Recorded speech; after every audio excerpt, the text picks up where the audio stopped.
Welcome in to Moving the Chains, brought to you by Founders Federal Credit Union. I'm Kevin Thomas alongside John Epps and Jerel Hendricks here for our Moving the Chains 2024 Coaching Carousel show. Guys, not quite as many as last year, but still, I think you said, John, around 40 jobs changed over. So a lot of stuff to get into here tonight on this program. Yeah, pretty exciting. Pretty exciting stuff. There's not as many coaching changes as we saw as last year, but still a lot of really big programs with some new faces, or at least maybe not a new face, but a new guy at the helm. Yeah, I'm excited to dive into this, guys. We had a lot the last couple of years. This cycle, not so much. I feel like this cycle went longer than last time. It took a while to get these jobs filled. I think there was like one that we're recording this, July 24th, and just had a job get filled last night. So, and then had a retirement that happened, earlier this week. So it's going to be fun to dive in and, start talking about these new coaches. Yeah, and I do want to point out, this is John Epps. I know the hair is gone, but this is the same guy that you guys see every week during the preview show. So this is the same John Epps for sure. But if you guys tune in for the first time, appreciate you doing that. Be sure to follow us on Facebook, Twitter/X, Instagram, YouTube, and more at Movin Chains. Our website, movingchains.com, and our podcast on Apple, Spotify, Google, and more. If you guys don't know, we do weekly preview shows live on Tuesday night. We do recap shows that come out on Sundays typically. We do Friday night, especially on Friday night, where we kind of break down the games we saw on Twitter.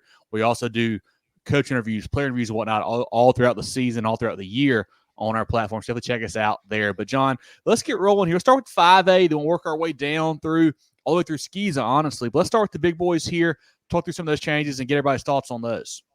Yeah, we've only got 9 changes here in 5A. We'll start in the Midlands here. Chapin, former head coach Justin Gentry, he will be replaced by the defensive coordinator Ryan Cole for the Eagles. I like this move. Chapin is a program that has had some success lately. Maybe not, a deep playoff run type level team, it feels like, but they've had some high-powered offenses, especially Coach Cole on the defensive side. Maybe he can bring a little more defensive mentality to those guys. He's been around the program for a long time now. I like this hire. I think maybe he can kind of put his stamp on a little bit more, and they can make a deeper run here now with him at the helm. Yeah, Chapin is, like you said, it's a program that's kind of just been on the cusp, just looking to break through.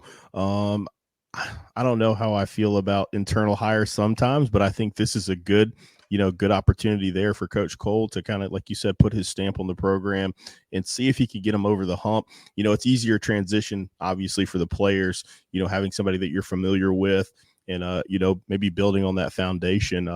But it should be very interesting, and I'm really hoping Chapin's in store for big things going forward.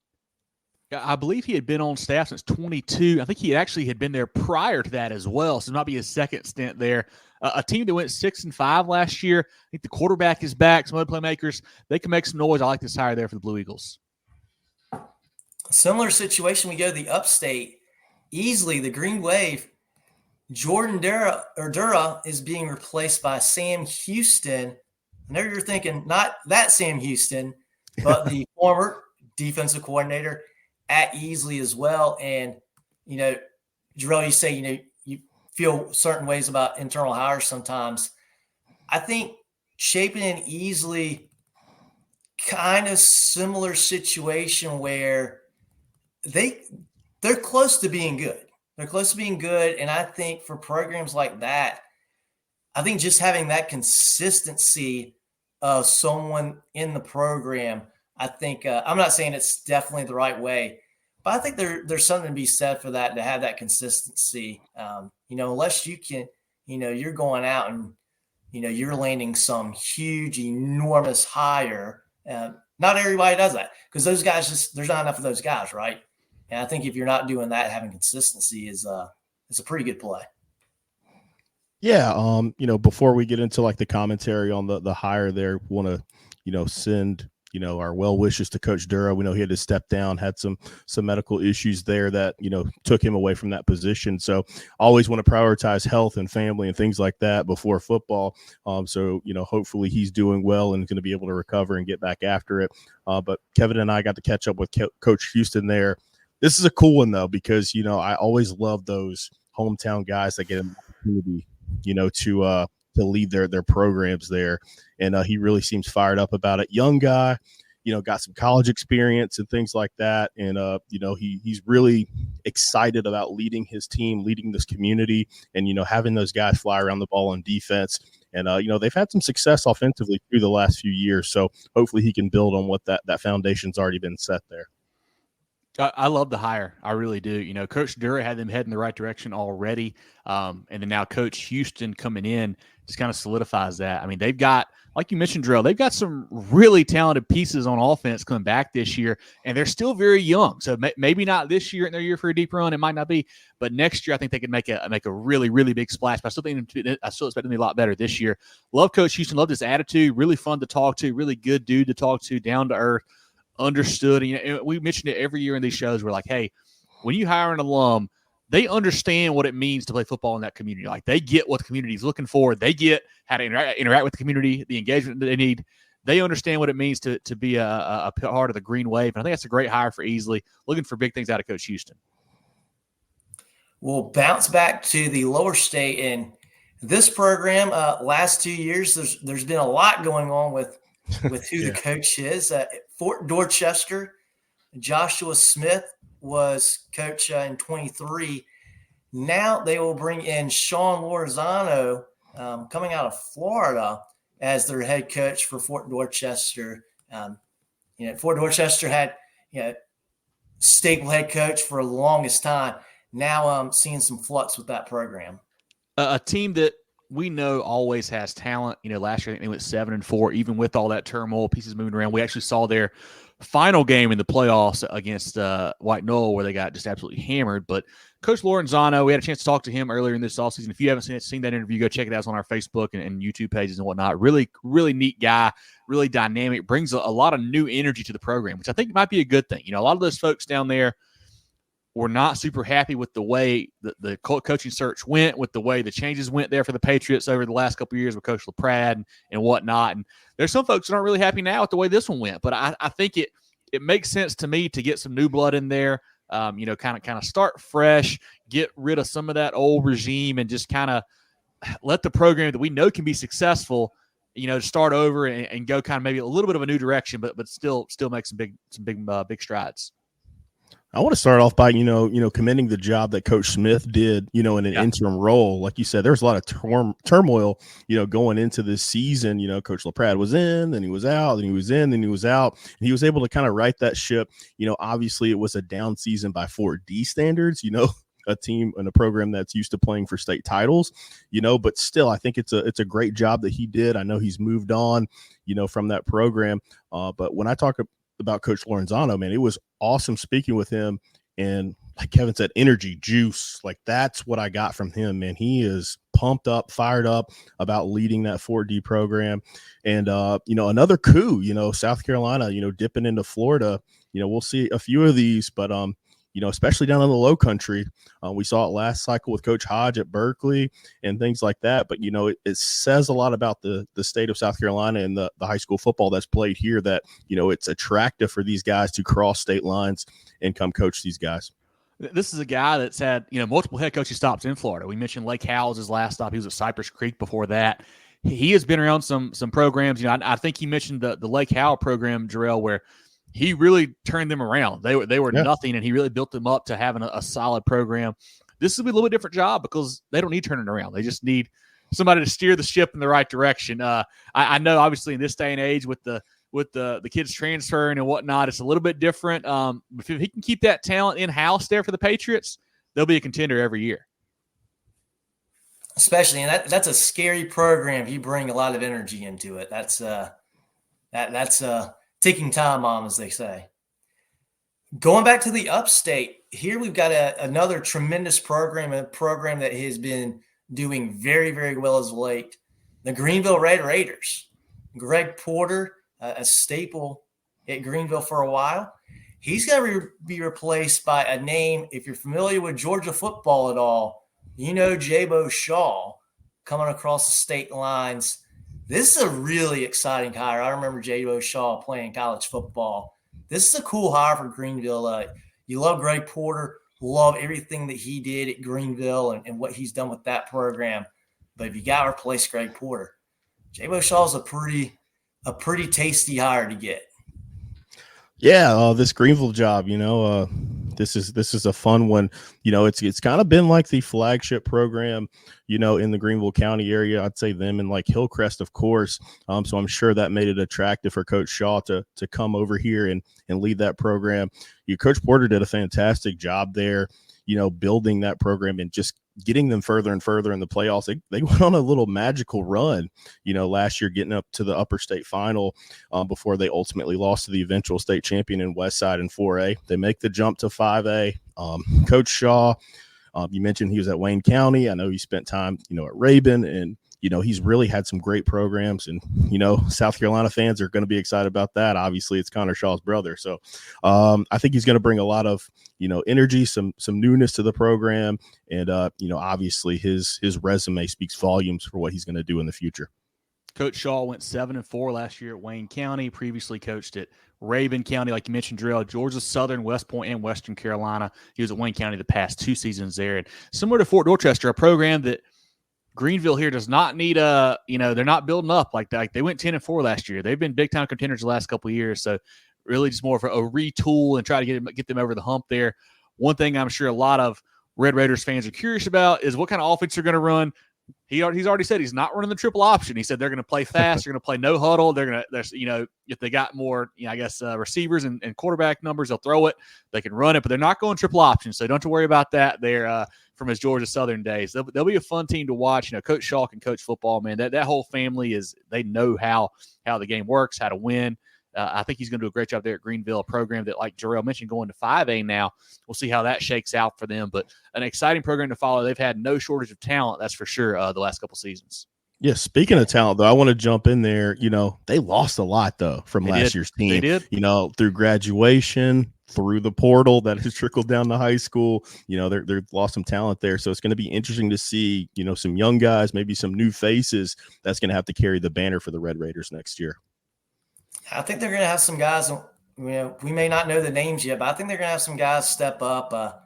I think Coach Stahl is going to have a lot of tools and a lot of weapons to work with. Now we go down to Kershaw County. Lugoff Elgin parting ways with Matt Campbell. Coach Campbell had been there for a number of years. He's going to be replaced by Leon Boulware, who's had a great run just north of Kershaw County up there in Louisville. Taking a step up, a big step up in, a smaller school in Louisville, going to, Lugoff Elgin, kind of been bouncing back and forth between 4 and 5A. I think this is a really good hire for Lugoff Elgin. I think this is a good get. I think Boulware was going to get a big job, whether it was Lugoff Elgin or somewhere else, for, what he's done at Louisville the past few years. As a former Demon, I'm pretty excited about this. This is, I hope Coach Boulware's got a lot to work with there and can really get this program, head toward the right direction. Like you mentioned, John, Coach Leon Boulware comes from Louisville. Been there the past 2 seasons, went 21-4. Had some nice runs as well there in the playoffs. Prior, he coached at Northwestern, Indian Land, Nation Ford, and Lancaster. You mentioned it, John. I mean, Coach Boulware was on a trajectory to get a very big job. Like, Louisville obviously is a great program. 1A, going out of 5A, a premier program like Lugoff Elgin came in and swept him off his feet. I'm sure that's awesome to see there for the Demons to get Coach Boulware.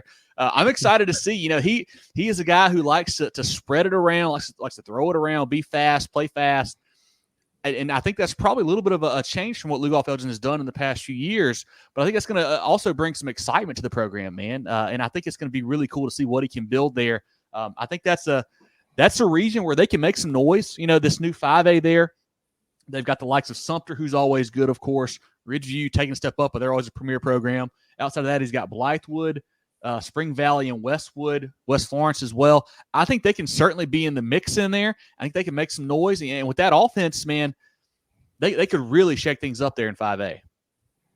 Yeah, for sure. Coach Boulware, I can say friend of the program now. We've had him on multiple times. So it's always good to catch up with him and cool to see him take, I feel like John kind of put it modestly, take a leap, I would say, in his career, jumping from 1A to 5A. But like you said, Kev, man, loves offense, loves to sling the ball around. I'm excited to see what the Demons can do there, put up some points on the board there. And it's obviously going to be an adjustment.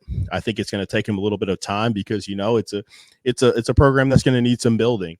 But he's obviously shown that he's a winner, and that's what you want when you're looking to, infuse some new energy into your program. So excited for Coach Boulware, excited for the Demons and their trajectory. And in the future, I think we're going to see some big things. And like you said, Kev, they got an opportunity to shake it up pretty quickly. Yeah, John, obviously you probably know better than us. You know a lot more folks in the area and kind of get a better feel for the program. But I think we're going to find out pretty quickly what they've got. You look at the schedule. Week 1, they got the rivalry game, Camden at home. I know the Bulldogs have kind of had you guys had your number the last couple of years, John. But I think Coach Boulware is going to have something for them. I don't know if they're going to win the ball game. We'll see. But I expect to see a competitive matchup this year. Yeah, I'm going to keep my expectations relatively low for game 1. I don't think it really matters whether that game's in Lugoff or at Zip. It's going to be packed no matter what. And, the talent that Camden has, it travels. And it doesn't have to travel far for that game. But, I'm excited for Coach Boulware. I know it's going to take a little bit of time for him, but hopefully, it's a great community. It's a community that supports the school, supports the team. And, I've seen the few years that Lugoff Elgin has been pretty good. And it's a cool environment. It's a lot of fun. We've run into Daniel people that go, man, I don't like Lugoff Elgin. I remember going down there and losing that game. It can be a cool place when they're good. So it'd be great to see Coach Boulware get him back. Probably not game 1, but hey, we'll see how soon. Well, they get Lower Richland week 0, so they have a game before Camden. So you got a little bit of warm up. Okay, that's right. We'll see what happens. And here's a big name here, big time program. Rock Hill, former coach Bubba Pittman. He's going to be replaced by Randy Birch, who's previously the co-defensive coordinator at Gaffney. So this is a Rock Hill program that, we know how good that program can be. It can be dominant.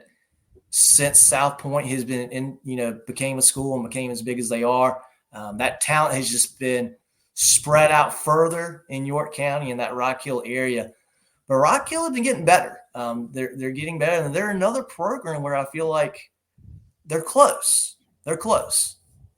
Yeah, I think so. And I think that Coach Birch is a very good addition to this program. Obviously, got a championship pedigree there, coming over from Gaffney. It was great catching up with him, a couple weeks ago and, just getting his ideas on what he wants to do.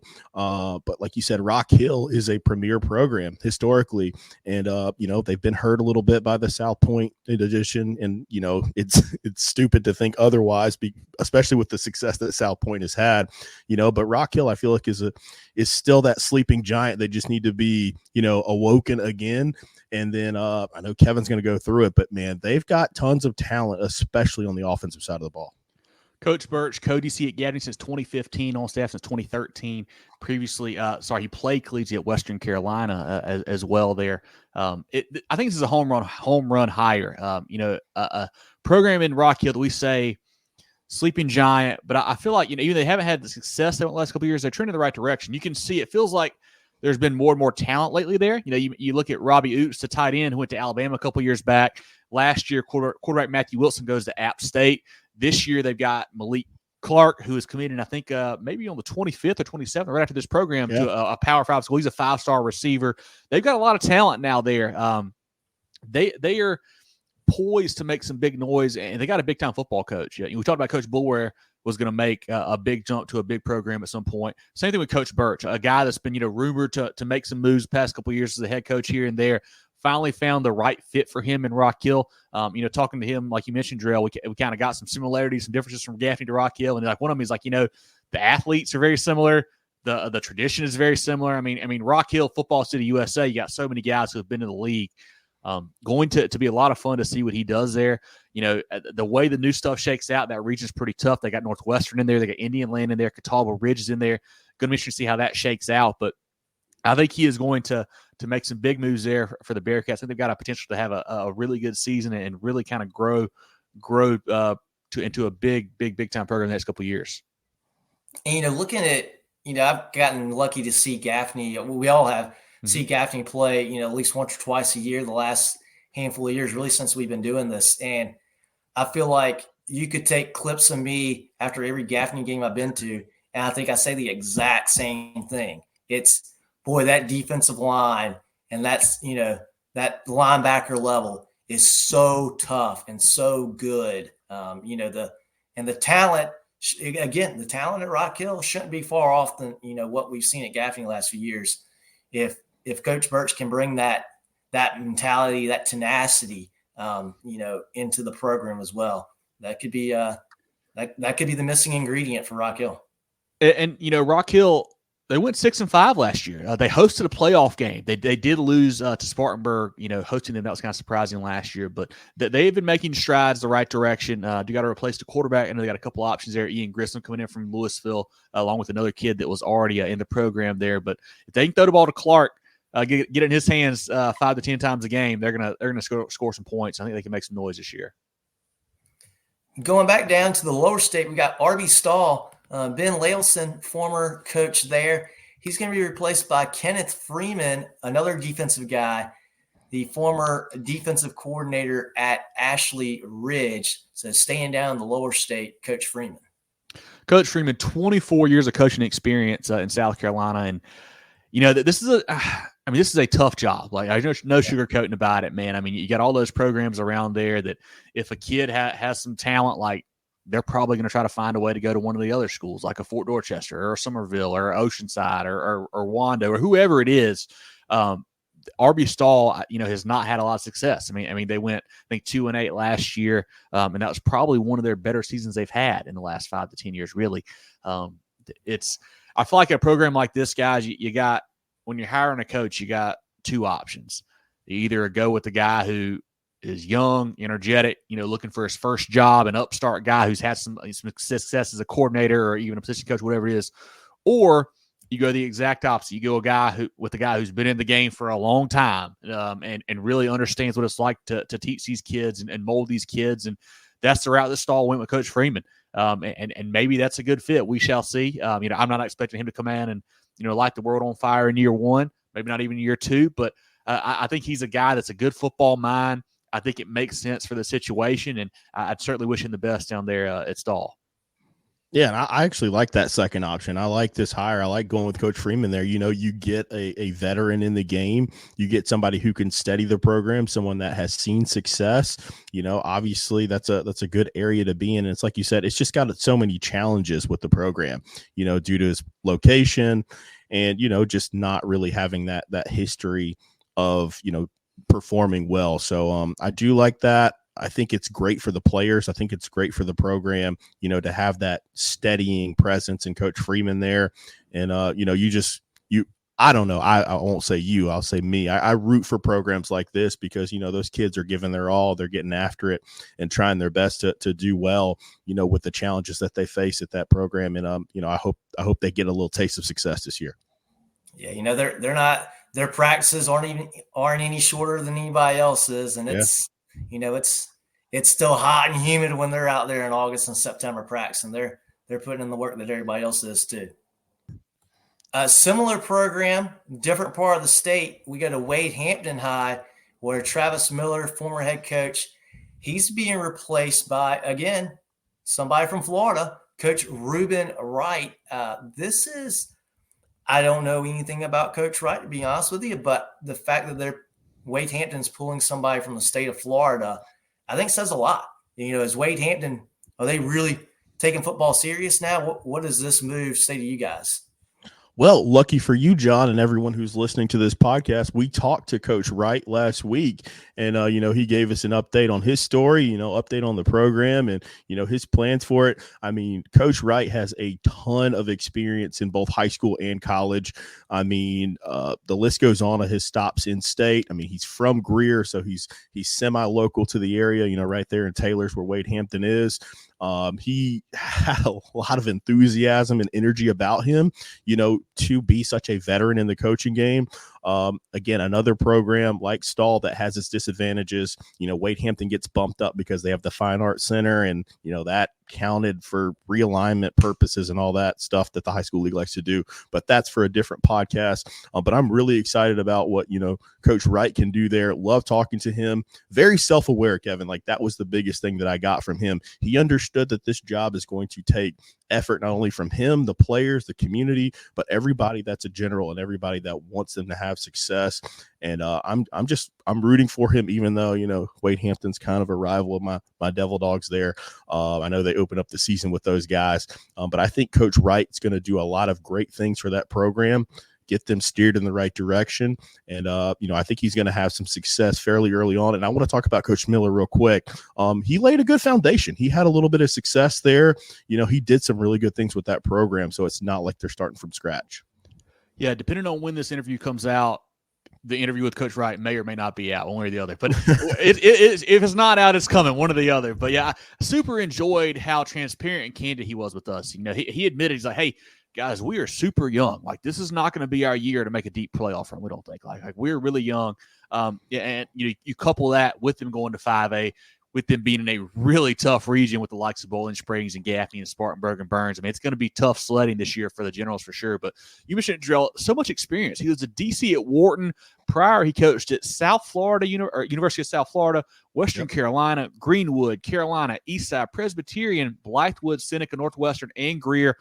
The guys won multiple state championships. I know he won at Greer. He won one with Coach Jeff Scott there that first year at Blythewood. He was the DC of that program. The guy knows what it takes to build a program. Like you mentioned, Jerel, they went 2-8 last year, but 2 years ago had I think a 4-6, 4-7 season, made the playoffs there, had some nice wins under Coach Miller, so they were kind of heading the right direction.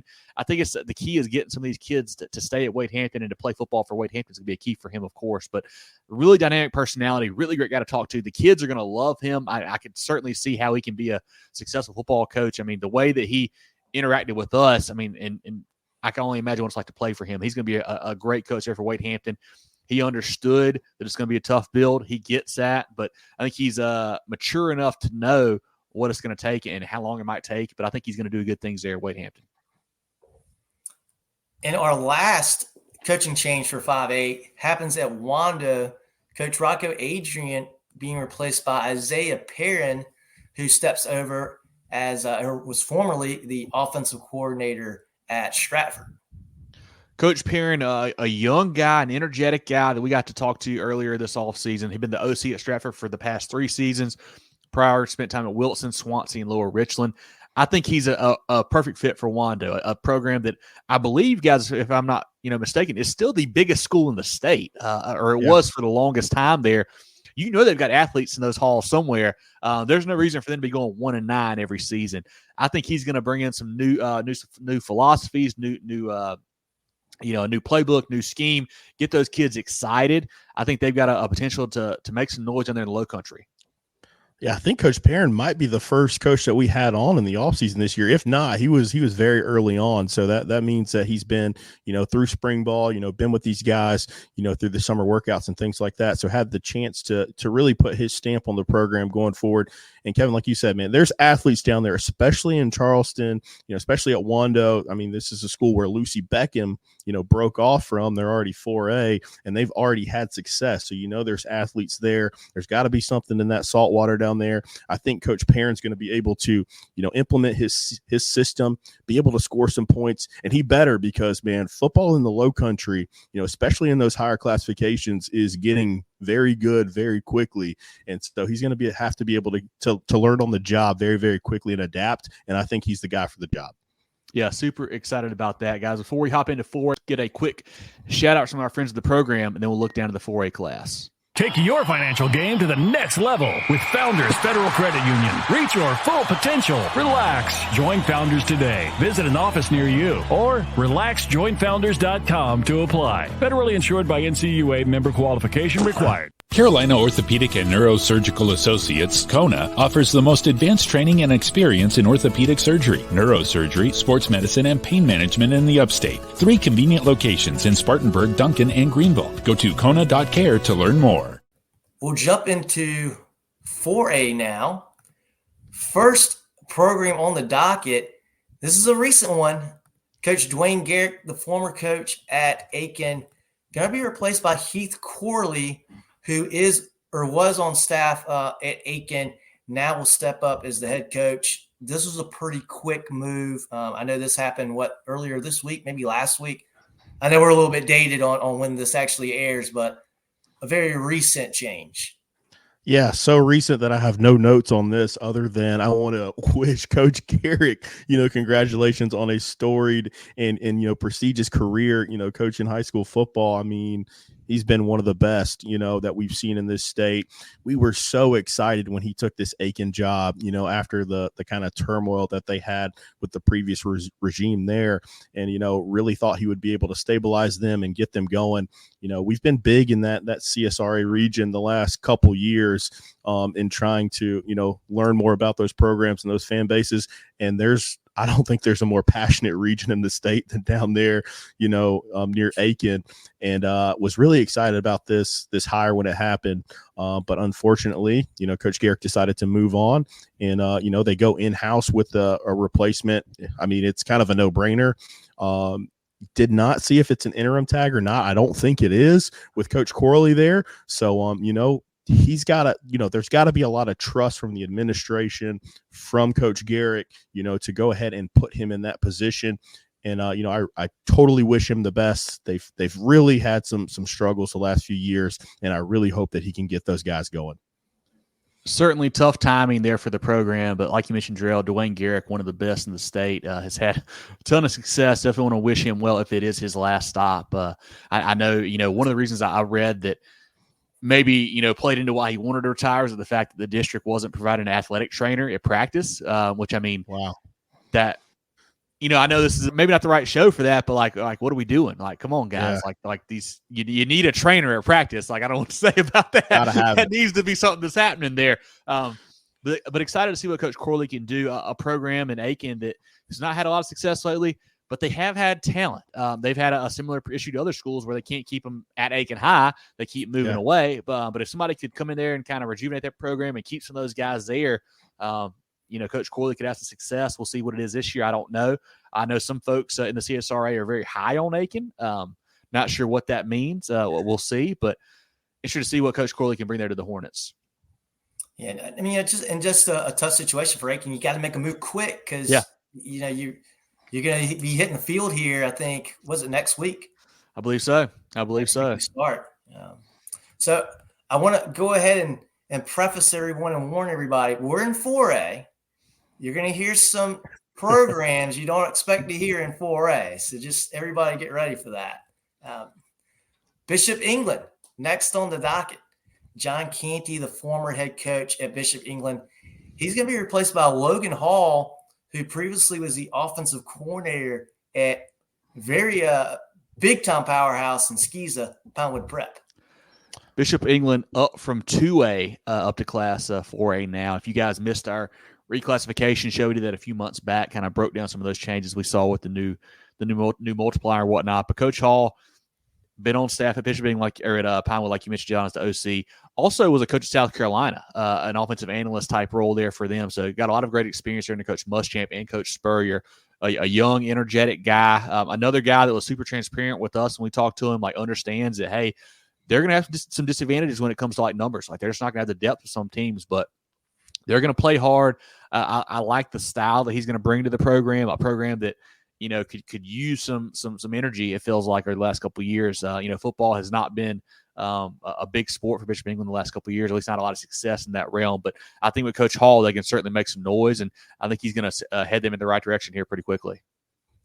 Yeah, go check out our interview with Coach Hall, specifically if you're a South Carolina fan. Obviously, we want everyone to listen, but he had some great stories about his time coaching at South Carolina that had us cracking up, and just really excited about this opportunity for him. He did a great job of explaining those disadvantages and really explaining, they're a private school down there in the Charleston area, and how, their school's set up, the feeder schools, because they're, it's a religious school through the Catholic faith, and how to they have to outfit their program and things like that. But they have some really cool programs, and they're going to be in a disadvantage numbers wise, but not resources wise. I mean, these guys are really bought in. This community is really bought into that school and that program, and I think Coach Hall is going to have some success. And I love these high school coaches that have that college coaching background. It just prepares these kids and players for so much more than football, also for life and things that are going forward. Now, the next program here, this is one of the most attractive jobs in the state. Gilbert High School, Coach Chad Leapart obviously has done a tremendous job with the Indians. He steps away from coaching. I believe he stays within the district. Yep. So he's still working. He's going to be replaced by the offensive line coach, Ozzy Exume. I think this is this situation where you've got a great program. Keep it rolling. Keep it on the tracks. Put somebody there that is still within the program and knows what's going on. Plug again. It's another coach that we had on our program, Coach Exume. Man, he was a lot of fun to talk to.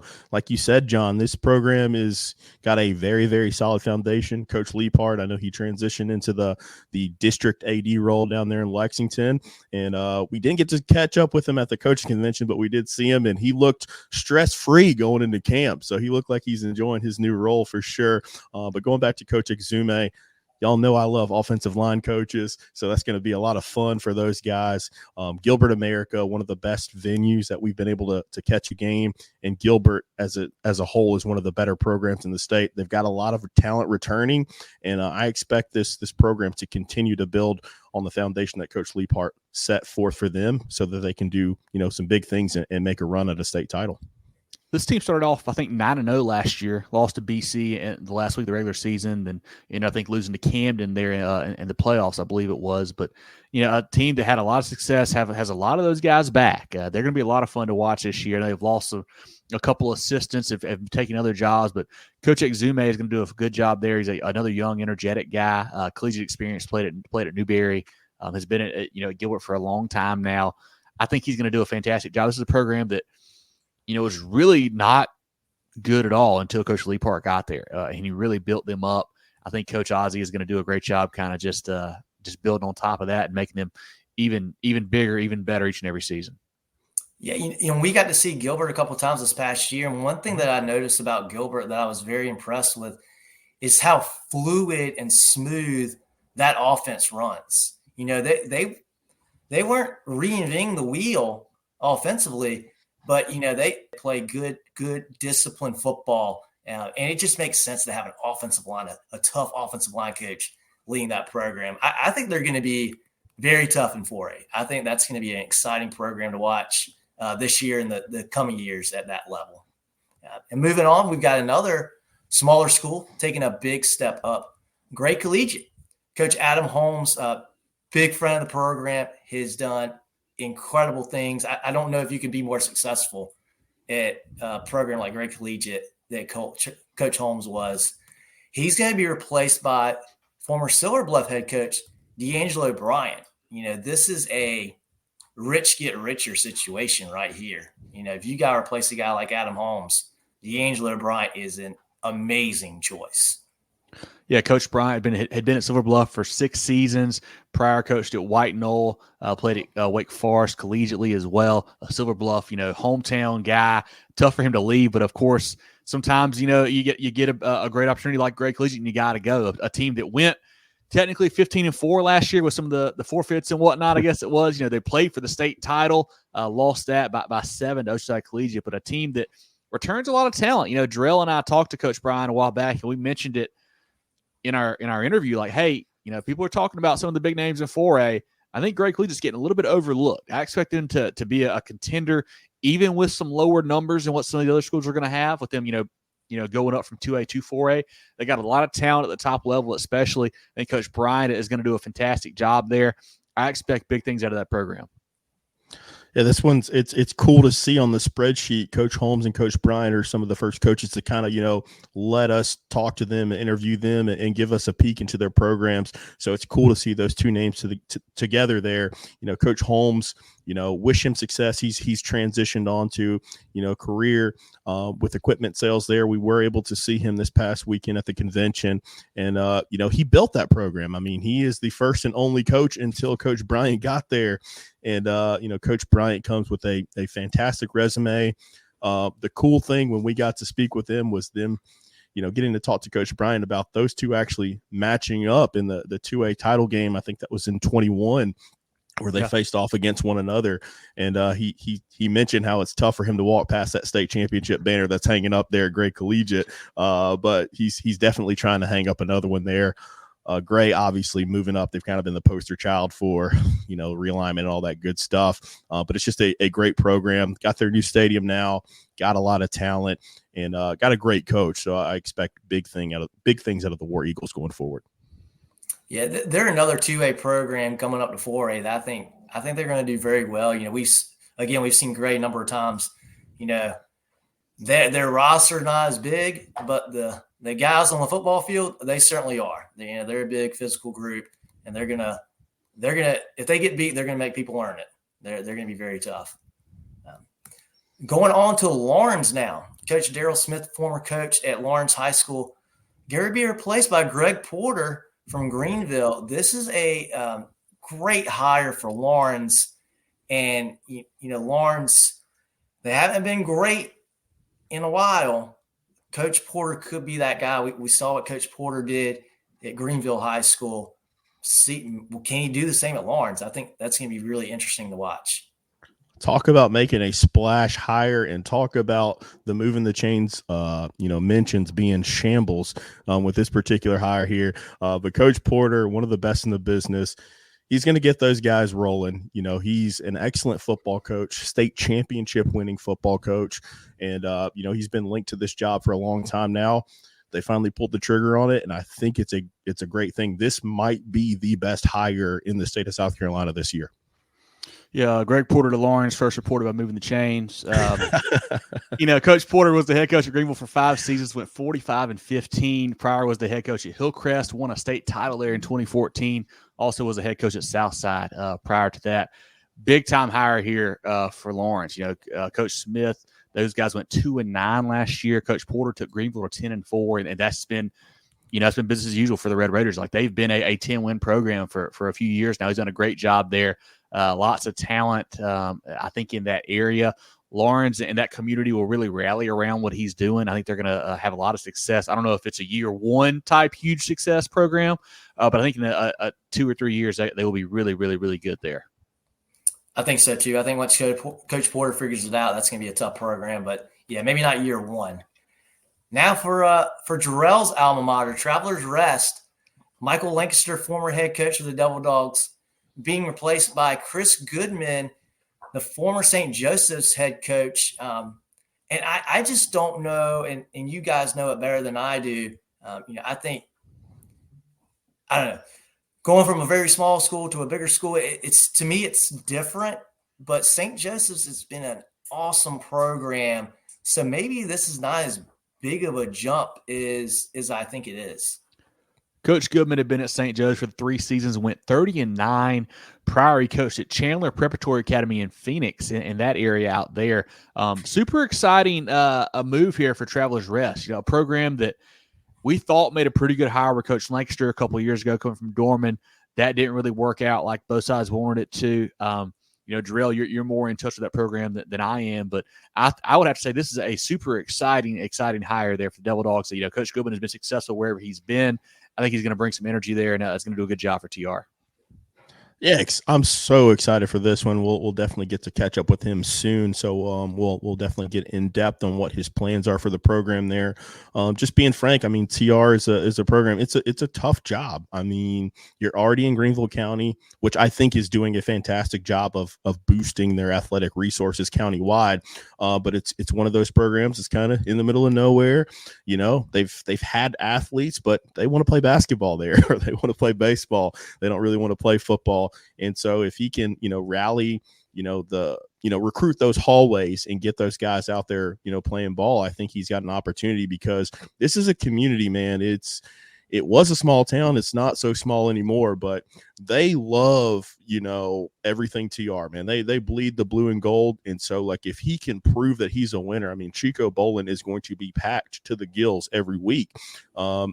We've seen it in previous regimes where they've tasted a little bit of success and, made it to the playoffs, not actually won in the playoffs, but made it to the playoffs, had some pretty decent teams, competed for region championships.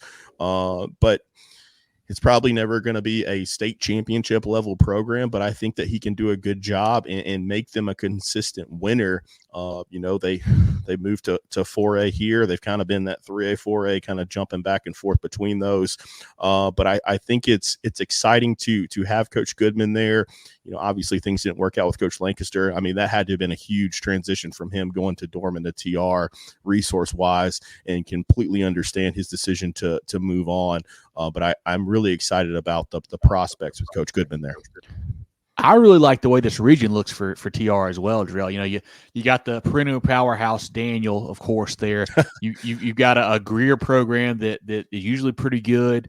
And then after that, a lot of teams that have been up and down. Seneca, Pickens, Berea, Blue Ridge. I mean, teams at TR you would think can be as good, if not better than. I think Coach Goodman has a chance to make some real moves here, some real waves in the first couple of years, and I love that hire for the Devil Dogs. And the cool thing about that region and that schedule is, I mean, you have some like rivals there, so it's those are going to be some very fun games for those kids, getting to play Berea for region, getting to play Blue Ridge for region. They play Pickens and everything every year, kind of got a little bit of a rivalry there with the Blue Flame. So that's going to make it exciting. Obviously, Daniel's the boogeyman that's coming in and probably going to win that region. But like you said, they have a real opportunity to at least make it into the playoffs. Now for the final 4A program of the evening, Wilson. Roddy Mooney, former head coach at Wilson. Daryl Page is going to step in. He's got the interim tag right now. Daryl Page coming over from West Florence on staff there for the Knights. What do we know about this hire? Yeah, this one was kind of strange. It was kind of abrupt. Haven't really heard much about it since, to be honest. Yeah, I mean, you hire a guy. We'll put it out there. I mean, you hire a guy, Glenwood Farabee, a state title winner out of North Carolina, a guy who had recently been at Virginia Tech as the director of high school relations. You bring him in January, and then the next thing you know, a couple months later, he's leaving to take a head coaching job in North Carolina. Just a tough spot there for the Tigers. I know they had some pretty big applicants for that job originally. I wonder how that will go next year when they reopen it. Because Coach Daryl Page is a legend. I believe won a state title there, I believe, at Wilson back in the 2000s, early 2000s. So certainly knows how to win. I know he's kind of on the back end of his career and kind of had just taken an assistant role at West Florence and just kind of was taking a step back, but is helping out the Tigers this year. He's going to hop in as the interim head coach there. I think it's a program that they need a shot in the arm. They have not been what that community wants them to be since that state title back then. They've got tons of athletes. They've got every year. I feel like they got a guy go into a group of 5 or a power 5 program, but just haven't won the games they want to win, going 3-8 last year. Especially, when those guys look at the success that South Florence and West Florence have had lately, that Wilson program can't be happy with that. Interesting to see how Coach Page can do this year with that interim tag. I don't have any insight on this, but I would assume it's a 1-year deal. I don't think he wants to get back into head coaching full time. So we'll see how it goes. But if he can come out and win 5-6 games, maybe he does want to coach again, or if not, that makes that job even more attractive to somebody going into 2025. Or even if he says, hey, I don't want to be the head coach, but I want to stay on the staff and, develop a bond with those kids here in this coming season, certainly be a good guy to have in your staff, for the future as well, and to help whoever it is that may come in as the head coach for 2025 season. Yeah, and I forgot to do this when we got doing 5A, so I'll do it now, guys. But what is maybe your either most exciting or favorite hire in 5A and in 4A that we've seen so far? I don't know if one of you guys is ready right now or if you want me to go first, but I'm super kind of interested to get you guys' thoughts on those two classes. Go ahead, John. I'll say I think my most exciting – I'm going to say most exciting hire for 5A, I think it's Jabo Shaw. Just what you call a prototypical football guy. And this is again a program that is really, really good. The talent is there, but also, as you guys mentioned, there's a lot of talent that just left too. I think this is I would hate to do the win-loss game with the Greenville schedule because I've just got no idea. They're moving up to 5A. Who are the playmakers going to step up? Coach Porter done such a great job. You got a guy coming from out of state that's coming in. What's he going to do? But gosh, there's a lot of ingredients for that program to really stay hot. That in 5A, that Greenville one that's the one I'm most excited about.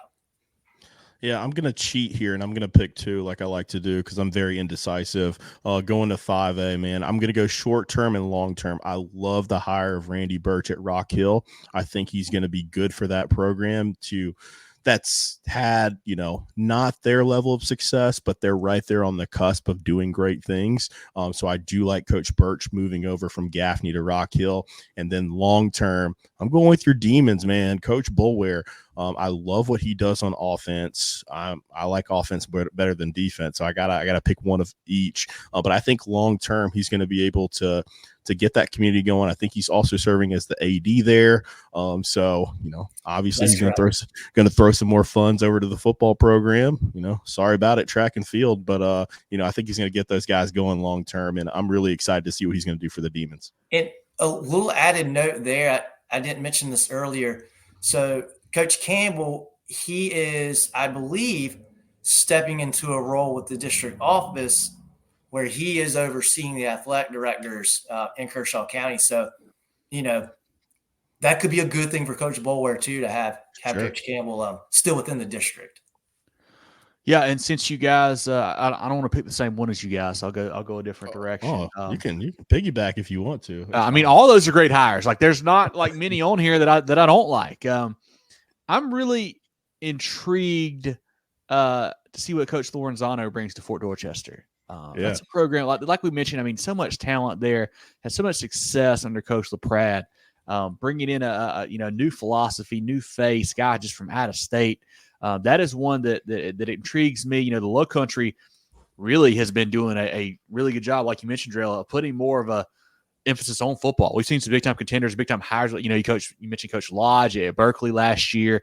Obviously, Coach Lorenzano here now. You see what they're doing at Oceanside Collegiate. And there were Coach Wilkes. Like, there's been some programs that have taken some big steps in the Low Country.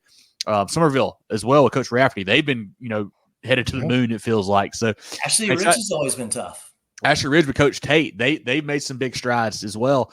Excited to see what Coach McCoy at James Island. Oh my God, yeah. Coach Smith at Lucy Beckham. The list goes on. Exactly. The Low Country in the last 2 or 3 years has made some big strides. It feels like. I think this is another home run hire. Excited to see what he can do there for the Patriots. And then looking at 4A, man. Obviously, this is a cheap move here, but I love all the 4A hires. I really do.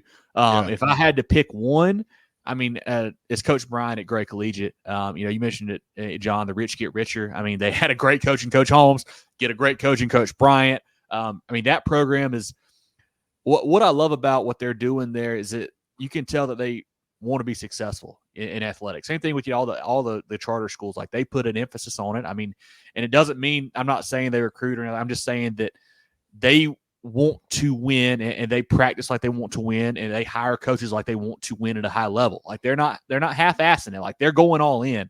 And I think he's going to take that program to even higher highs than what they've already done.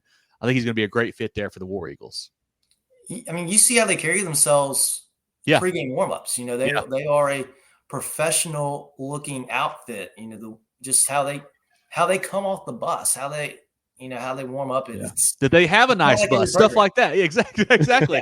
They're putting money into athletics, which I appreciate that. Well, they have that mentality too. It's us against the world. Like, every time they step out on the field, so it's a cool thing to see. If you don't get caught up in the whole charters versus publics, it is what it is. Yeah, who do you guys like in those 4A ranks? What's maybe your favorite or most exciting hire? So I'll go, and this might be a little bit of a surprise. I'm going to Coach Exume at Gilbert. I think, this was surprising with Coach Leafart, leaving the coaching, leaving his head coach. But this is such an exciting program, an exciting group. And for me, is it, okay, great, you're staying within the staff to promote within. Is it Gilbert football has just gotten it that way? Or was it all Coach Leapart? I think it's more of a program thing, and no disrespect to Coach Leapart. He's the one that built that. But, I think for me, it's going to be really exciting because that's just an exciting program, and they're going to 4A as well. I'm really excited about that one. I think that one's going to be really cool to watch for a number of reasons. I can't believe you guys left me the low-hanging fruit. I'm going Coach Porter, obviously, at Lawrence. I mean, not your TR Devil Dogs, Jerel? No, I can't do it yet. That's a tough gig. It's a tough gig. So, no, I got to go Coach Porter. I mean, track record of success. I mean, at multiple programs, state championship winning coach, get a major coup. I know he has ties to the region. I think he actually lives in that area, and they're going to support him. This is a program. I mean, it's pretty much the only show in town there, in that county. So I think he's going to get all the resources. You got Clinton over there. I mean, in town, like in Lawrence, Clinton's kind of like on the border a little bit, Right that county line. Yeah. So, but no, I think that's a big hire, a big coup for them, and excited to see what Lawrence is going to be able to do under Coach Porter. Perfect. Let's get a quick shout out to our friends of the program before we look down to the 3A ranks. The George Agency has been serving the insurance needs of South Carolina for over 40 years. They're a full-line insurance agency concentrated in employee benefits and health insurance with an office in Mullins and Murrells Inlet, but they can help you all across the state. They have clients in Greer, Rock Hill, Columbia, and more, so wherever you are, they can help. Give Bradley, Wayne, Richard, and the crew a call or check them out online at thegeorgeagency.net. That's thegeorgeagency.net. As we jump into 3A, we'll start with Georgetown. Bradley Adams, former head coach down at Georgetown, he's going to be replaced by Tommy Adams. He's got an interim tag on right now. He has been an assistant at the Georgetown program. And this is an odd one here. Coach Adams has not been there very long. That was actually his first year there, I think it is. A guy that had been at Georgetown previously, obviously was at Woodruff, had some success at Woodruff, went back to Georgetown. They don't win a game. He leaves. I don't know what to make of that. A Georgetown, a program that needs some help. I honestly don't know anything about Coach Adams, Tommy Adams, that is. I don't know what they're going to do this year. Tough spot for those guys, but hopefully they can get headed in the right direction. Yeah, we're going to have to step up our source game because I don't have much on this job either. I mean, I haven't heard much in the offseason. Obviously an interim tag, weird situation with, Coach Bradley Adams leaving so quickly. And I just don't know what to make of this one. Obviously, it's not a good situation. You got an interim tag, you're an assistant. It appears that there's not much, appeal to this job or people wanting it. And again, my heart breaks for the kids in these situations because, they're the ones that really suffer the consequences here. I hope they have some success as in winning a game this season and definitely wish them, the best of luck. And gosh, it's Georgetown. I mean, right? It worse, you get to live in Georgetown. Exactly. So yeah, we'll see. It's going to be an interesting year. Are they related? Do we know that? Cannot confirm or deny, John. Yeah, I couldn't tell you. If anybody knows, let us know. Hit us up with your Georgetown thoughts, guys. We need some sources. I told you, I'm begging. Well, with a program we are pretty familiar with, St. Joseph's, Chris Goodman, as we talked earlier, talked a little bit about the St. Joe's program. Chris Goodman steps down. He's going to be replaced by an assistant on staff, Eric Nash. Obviously, a great program. Again, I think this is a situation where if it's not broke, don't fix it. Yeah, I got to agree. It ain't broke, don't fix it. I love the internal hire there. Obviously, this is a program that has had, some success here recently, making the jump, obviously. So that's going to be a little bit different for them. But I don't see an issue with this hire. I don't see how it's not going to work out, because once you get to that particular point where you have success, like that's the expectation, and that permeates the entire culture of the program. And I think it's going to be business as usual for St. Joe's. For sure. Coach Goodman left a great a program there. I mean, he's really built them into a perennial contender. I think they went 11-3 last year. I think they're going to do something similar with Coach Nash. We'll see how the change goes from 1 to 3A, but I expect them to be very competitive again this season.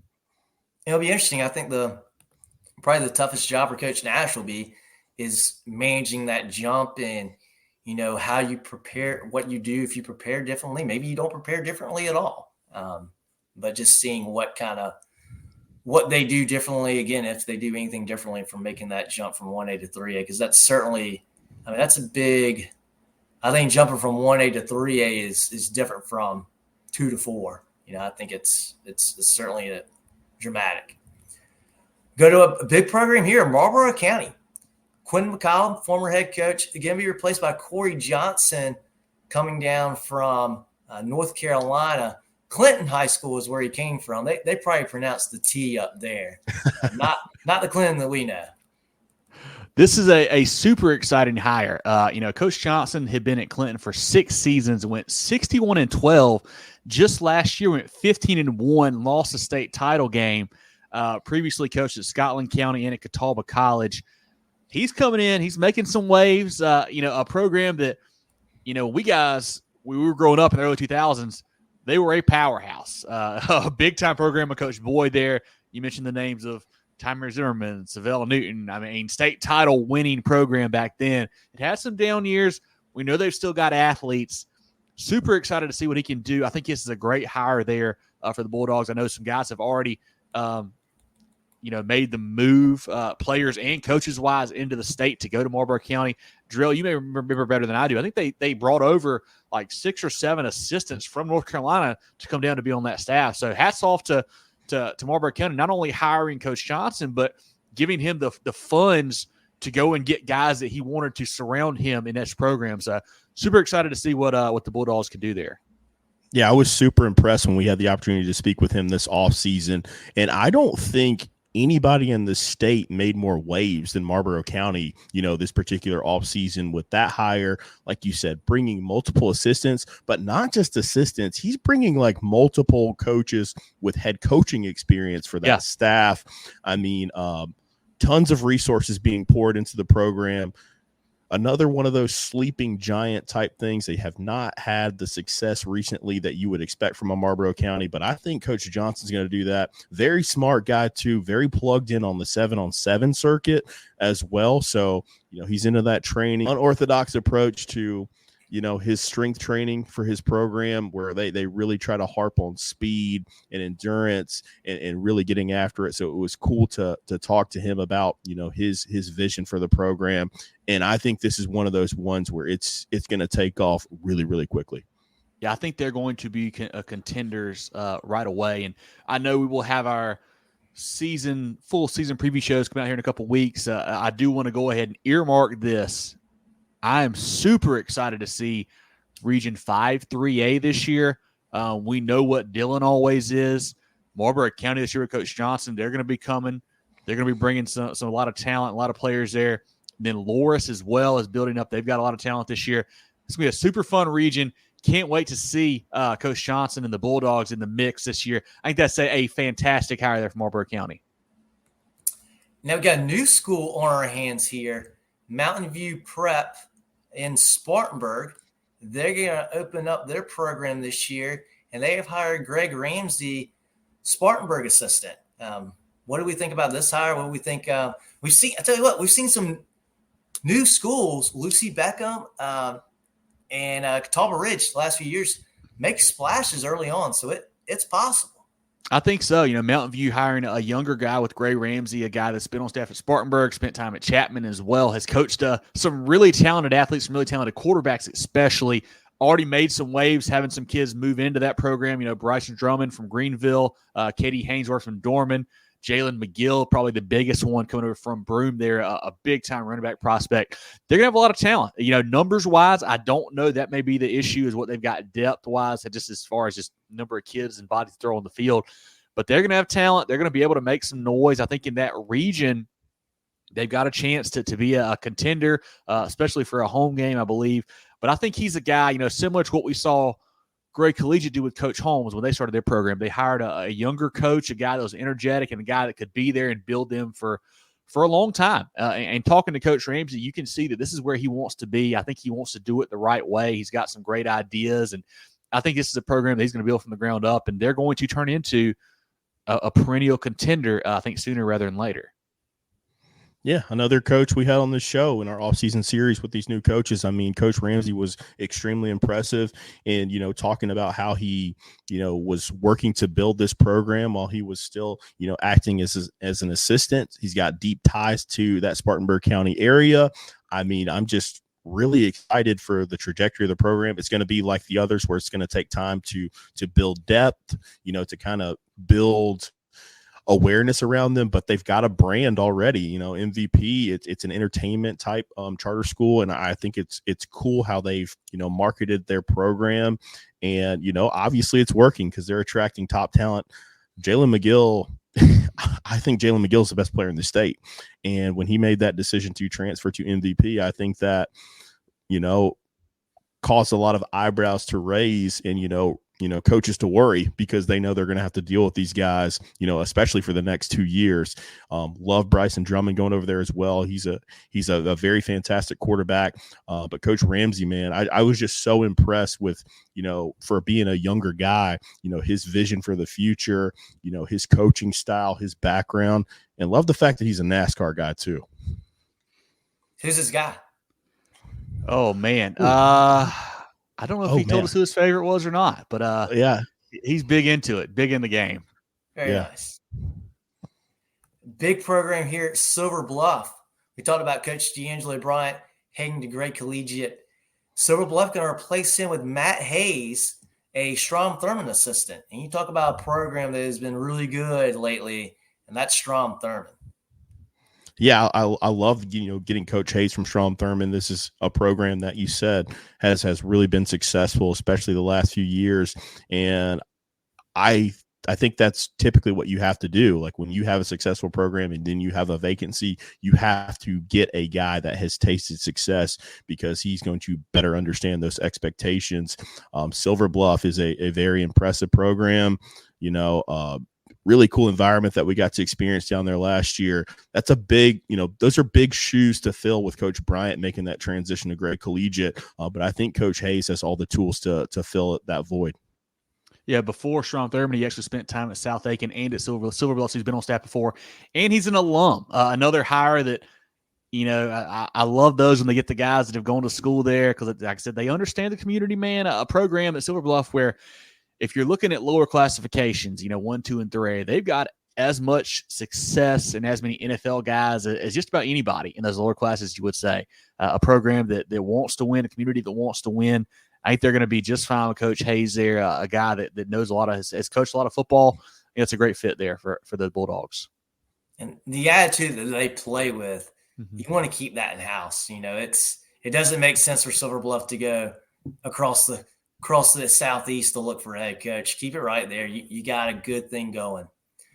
Last job in 3A, and this is one I'm interested in this one a lot. Union County, former coach Brian Thompson. He's going to be replaced by Quentin Isom, defensive coordinator from Crest High School, just across the border in North Carolina. If you don't know anything about Crest High School, they are a very, very good program. And they've had some defensive players, Clemson fans, if you remember Stephon Anthony, a guy that came from Crest High School. So Coach Isom, he certainly has probably been around a lot of talent and has been around some successful programs. And Union County, a team or a program, not just a team, a program that has been very successful, just not lately. Yeah, I had been at Crest for the past 2 seasons as a DC. Prior spent time at Wren, Jailman, Easley, Seneca, and Greenville. Played collegiately at Gardner-Webb, a guy that's been around the upstate, familiar, with this area, especially a guy that has had a lot of success. I believe he coached on that Wren State title team with Coach Jeff Tate there. You mentioned what Crest always has, man. They're always good there. A Union program that I think I can speak for all of us here. We want them to be good. They were a team, like Marlboro County we mentioned, that was the premier program in the state, or one of, you could say, when we were growing up. Roscoe Crosby and Kyle Browning and those guys. They were the it program, man. They were so good. They could beat anybody, any class, didn't matter. They fallen on some hard times. I think last year went 1-9. I mean, that's just not acceptable for Union County, and that's why they've got a new coach coming in. They probably don't quite have the talent they used to have just because of the way that the town is gone and whatnot. But I'm sure they got plenty of players there for Coach Isom to work with, and I like the hire there. A guy that's going to bring some new philosophies, some new principles in there, and a guy that I think understands what it takes to be a big time program. Yeah, we caught up with Coach Isom early in our series this offseason, and it was awesome to get to understand his background. But I really appreciated how self-aware he was as well. Like, he understood, that this is going to be a little bit of a rebuild with the program, and he was really willing to accept that challenge. I hope that he's going to be able to get the support necessary, because that's one of those areas in the state of South Carolina that's kind of gotten left behind, I feel like, where people have kind of moved to other places. And that's certainly got to be affecting, talent pool, the school in general, the community, and things like that. And like you said, Kevin, Union County it's a special place, and we want them to be good. I know Coach Isom mentioned when we talked to him that made the job appealing. Like, this is a program that has, past history and great success in the state of South Carolina, and that's why he wanted to go there, and kind of resurrect, what has been done there. And I think he's a very good hire. I think he's going to do a good job. I just hope that the people in that community are going to be patient with him, because it's definitely going to take some time. Yeah. And John, I think we do have Swansea as well. I don't know if you might have skipped that one back. I think we have Swansea as well here in 3A. I did. I apologize to Swansea. I saw Union County. My eyes got big. It's Swansea, Brent Wilder, former head coach there. He's going to be replaced by the former Wagner Sally head coach, Willie Fox. Yeah, I got reminded, man. We've been busy this offseason, Kev, with these interviews. We had Coach Fox on the program as well. The coolest thing that I got to learn, I know your eyes got big looking at Union County, John, but Swansea is a program that had some really, really big time success, especially back in the 90s. And they're definitely trying to tap back into that. Coach Fox struck me as one of those guys who's just going to be a grinder, going to roll up his sleeves and really get to work. He's coming from Wagner Sally, so he's coming from a place that, doesn't have all the bells and whistles, and he's going to be ready to get there and coach football and build men. I'm excited to see what he can do, and I hope that he can, get that Swansea program back to where they had that, great success in the 90s. I believe won back-to-back titles, if I'm not mistaken. It was either 2 or 3 in a row, something like that. Yeah, Coach Fox went 69-31 in 9 seasons at Wagner Sally. Previously coached at Pillion. He's going to bring in his style of offense, change things up a little bit there for the Tigers. But I think he's going to be successful. It's cool to see and hear from him the community support they've got. He mentioned he's like, hey, well, when I was at Wagner Sally, when we played Swansea and they came to us, it was our biggest game of the year. Like that community. They support football. They support the school. He said he could feel that already. It's the short time he had been there. A program a community that wants a winner, that they want to be good again. I think Coach Fox is going to come in and do a good job there, turn that program around. They went 0-10 last year. That's not acceptable for Swansea, and they know that. So excited to see what he can do. I think he'll do a great job there with Swansea. Wraps it up for 3A. Yeah. Who do you guys like? What's your home run hire? What's your most exciting hire? Who you like? And I'll go first because I want to go first and take what I want this time. Not to wait on you guys, but I'm going to go Coach Johnson at Marlboro County. That is a super exciting hire, man. Like, I can't keep saying it. Like, he's going to bring in his style, bring in his coaches, bring in some of his players, and they're going to be ready to rock and roll in 3A this year. Super excited to follow the Bulldogs. I think the one that I am, again, this is just a total picture that I'm excited about, is Union County. Mm-hmm. I think, years ago, they hired Steve Tannehill to be the head coach. And at that time, I was like, oh, man, what a great hire. And, for whatever reason, things just didn't work out. I think this is a good hire.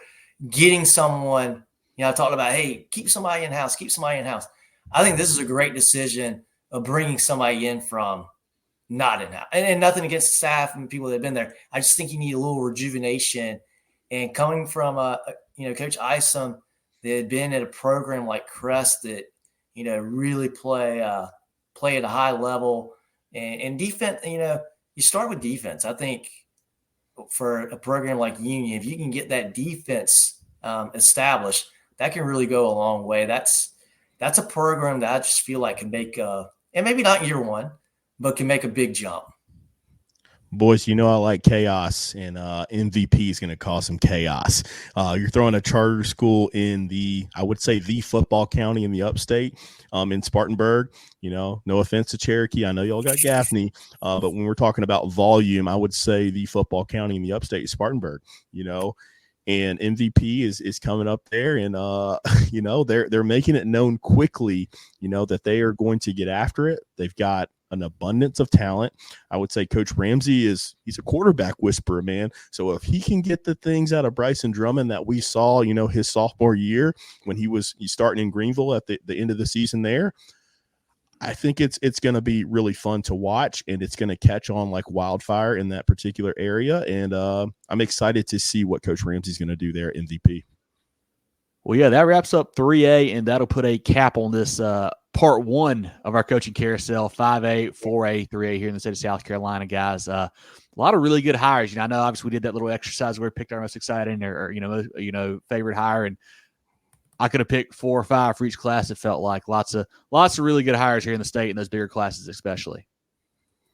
Yeah, and a lot of big programs having a new head coach, which is it's exciting, and it's we talked about it all last year. Throughout the season, there's some teams that we don't expect to be, where they were and as successful as they were, and now this year, here we coming into kickoff of the 24 season, so many big programs with new head coaches. This is something that I feel like for the few years that we've been doing this, we haven't seen. I don't know if we've seen this many big time programs having a new head coach all in the same year. That's what makes this so great.